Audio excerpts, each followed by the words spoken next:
चांगली स्टारकास्ट असताना no doubt comedy वगैरे ठीकठाक, पण जर तुमचं रायटिंगच थोडं गडबडून जर गेलं असेल तर मग चांगली स्टारकास्ट पण त्या कन्सेप्टला, त्या स्टोरीला वाचवू नाही शकत. एवढंच मी सांगेल.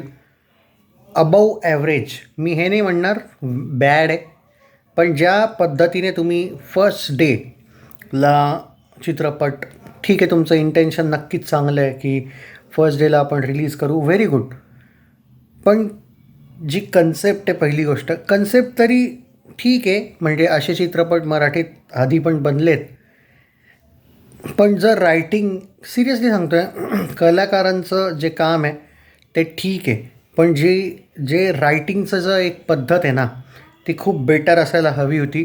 आणि खरंच जरुरी नाही आहे की तुम्ही चांगली स्टारकास्ट जर घ्याल तर तुम्हाला रिझल्ट पण खूप चांगला मिळेल. मी वाईट नाही म्हणत आहे, पण ट्रेलर बघून पण मला एक्सपेक्टेशन तशा कमीच होत्या. पण मूव्ही बघून मी कधीच असं आहे की ट्रेलरवरून जज नाही करत, की मी प्रत्येकाला चान्स देतो की नाही यार, ट्रेलर होता, इट्स ओके.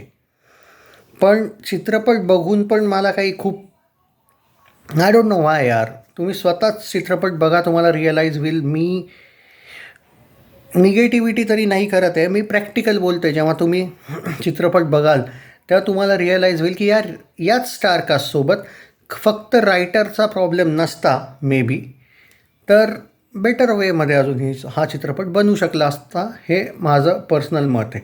बाकी हा टॉपिक जेव्हा ट्रेलर आलेला याविषयी आपण बोललेलो, पुन्हा डिटेल चर्चा केलेली, म्हणून त्यामुळे मी पुन्हा त्या गोष्टीवर नाही जात आहे. बाकी फक्त मी एवढंच सांगेल की तुमचा अनुभव कसा होता नक्की सांगा. बाकी चित्रपट बस ओके टाईप्स जास्त एक्सपेक्टेशन नका ठेवू.